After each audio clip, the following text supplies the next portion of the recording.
अस्सलामुअलैकुम viewers, welcome to exploring पांडा। तो आज का हमारा डिस्कशन का टॉपिक है डायटरपीन। तो डायटरपीन क्या है? ये ऐसा ऑर्गेनिक कंपाउंड है जो मिलके बना होता है 4 आइसोप्रीन ऑर्गेनिक कंपाउंड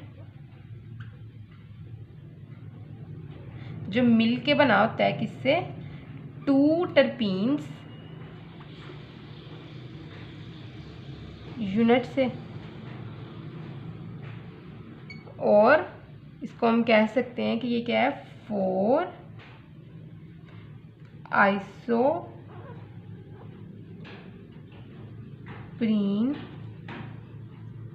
सब यूनिट्स।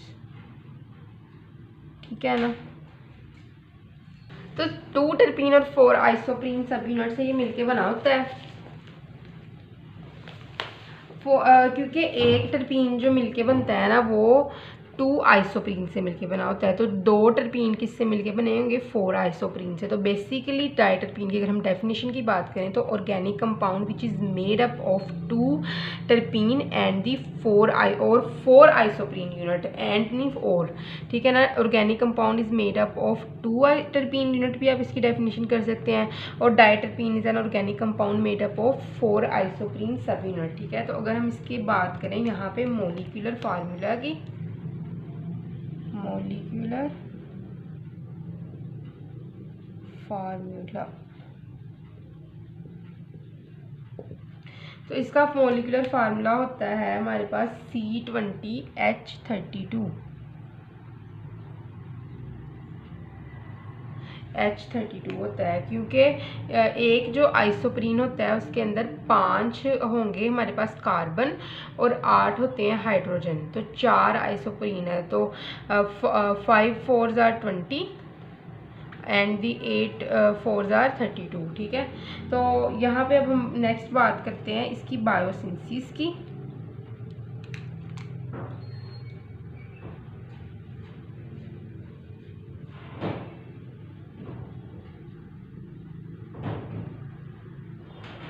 तो अभी हम बात करते हैं बायोसिंथेसिस ऑफ डायटरपीन्स की। तो डायटरपीन्स की बायोसिंथेसिस किस तरह होती है? तो अगर हम बायोसिंथेसिस की बात करें तो डायटरपीन्स प्रोड्यूस होते हैं प्लांट्स में। बायोसिंथेसिस इनकी होती है प्लांट्स में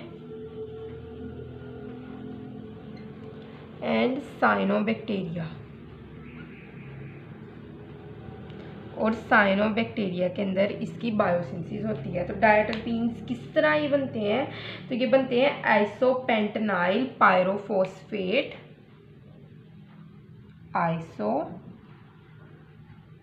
मैं पूरी इसकी एब्रीविएशन ही यहाँ पे लिख देती हूँ ताकि आपको कोई कन्फ्यूजन ना रहे। तो बायोसिंथेसिस का जो फर्स्ट स्टेप होता है ये होता है आइसोपेंटेनाइल पायरोफॉस्फेट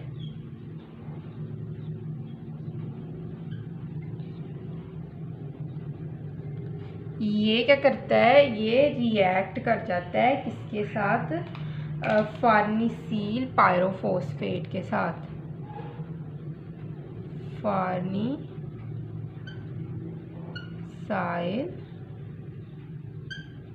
पायरोफॉस्फेट।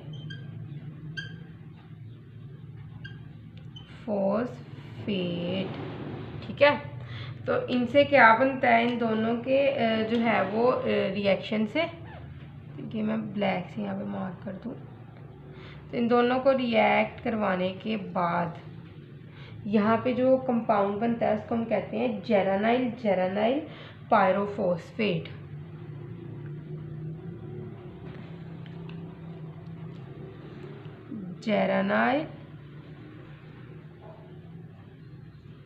जेरानाइल पायरोफॉस्फेट।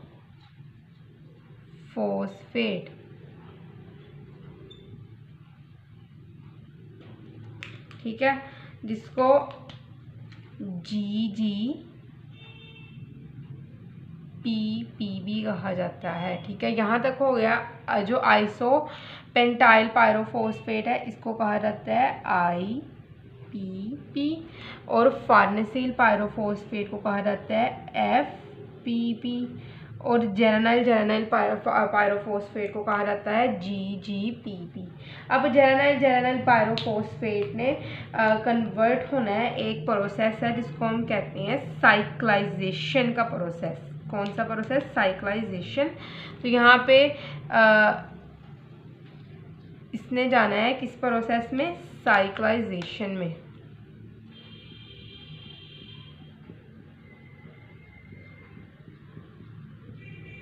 ठीक है,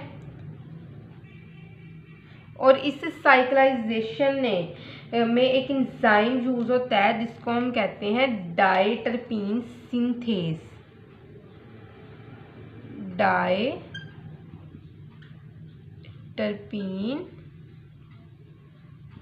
सिंथेज एंजाइम यहाँ पे यूज़ होगा और इसने कन्वर्ट कर देना है जेरानाइल पायरोफॉस्फेट को डायटरपीन स्ट्रक्चर के अंदर। डायटरपीन स्ट्रक्चर।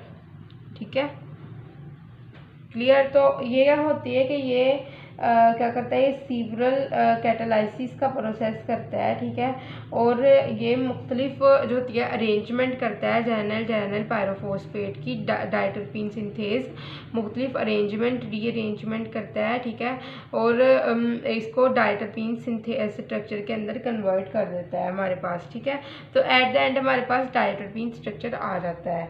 तो नेक्स्ट हम बात करते हैं इसके फंक्शंस की। तो अभी हम बात करते हैं फंक्शंस ऑफ डायटरपीन की। फंक्शंस,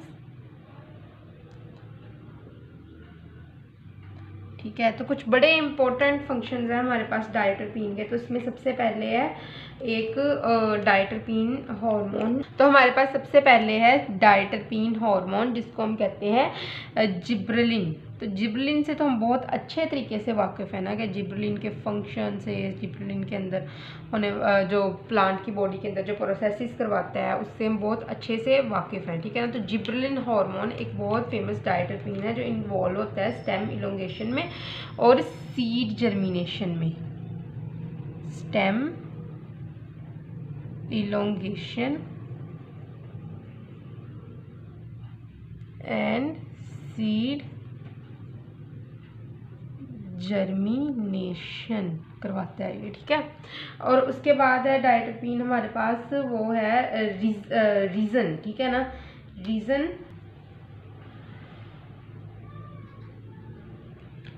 भी बहुत इंपॉर्टेंट डायटरपीन है जो कहाँ पे पाया जाता है? कॉनिफर में और लेग्यूम्स में।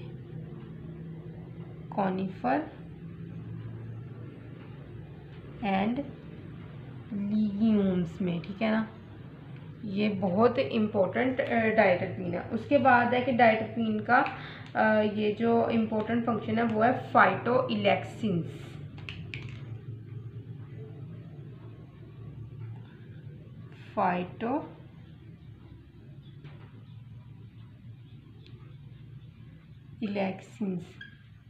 फाइटोइलेक्सिन्स बेसिकली क्या है कि ये प्लांट्स के अंदर प्रोड्यूस्ड होते हैं पैथोजन अटैक और फिजिकल डैमेज के against. Pathogen attack and physical damage, तो इन दोनों चीज़ों के अगेंस्ट ये प्लांट्स के अंदर प्रोड्यूस होते हैं डायटरपीन। ठीक है, उसके बाद है हमारे पास एक डायटरपीन है बहुत फेमस जिसको हम कहते हैं, हमारे पास है टेक्सोल। तो टेक्सोल जो होता है ये इम्पोर्टेंट डायटरपीन है जो इस्तेमाल होता है कीमोथेरेपी में। ठीक है, फिर उसके बाद है हमारे पास कुछ फार्माकोलॉजिकल इम्पोर्टेंस है डायटरपीन्स की। सम फार्माकोलॉजिकल इम्पोर्टेंस, तो वो देखते हैं। फार्माकोलॉजिकल इम्पोर्टेंस ऑफ डायटरपीन, तो वो फार्माकोलॉजिकल इम्पोर्टेंस क्या है? ये फोर्सकोलिन एक डायटरपीन है।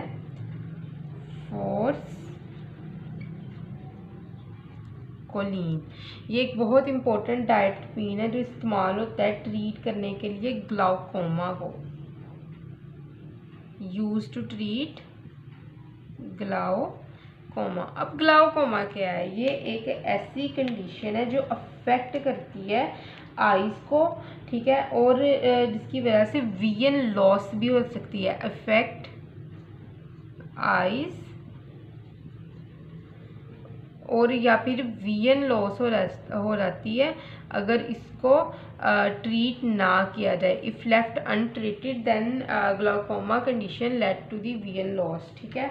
तो आई होप तो कि आपको डायटरपीन की समझ लग गई होगी, लेकिन अगर किसी भी किस्म की कन्फ्यूजन है तो आप कमेंट सेक्शन में पूछ सकते हैं। और अगर आपको समझ लग गई है, अगर लग गई है, फिर लाइक सब्सक्राइब और शेयर कर दें, ठीक है, और थोड़ा सा सपोर्ट कर दें। और अगर समझ नहीं लगी है तो एज इट इज़ इसको इग्नोर कर दें, ठीक है ना। और अगर आपको समझ लग रही है इस लेक्चर की तो जो बायोकेमिस्ट्री MSc BSc की प्लेलिस्ट है उसको विजिट करें। उसके अंदर मैंने जो है बहुत से बायोकेमिस्ट्री से रिलेटेड इंपॉर्टेंट लेक्चर्स वहाँ पे अपलोड किए हुए हैं, ठीक है ना। उसको विजिट करें, उन लेक्चर्स को देखें और अपने फ्रेंड्स के साथ, अपने कोलीग्स के साथ शेयर करें। और अगर आपको समझ लग रही है तो उसको सब्सक्राइब भी कर दें, ठीक है ना। और thank you so much and अल्लाह हाफिज़।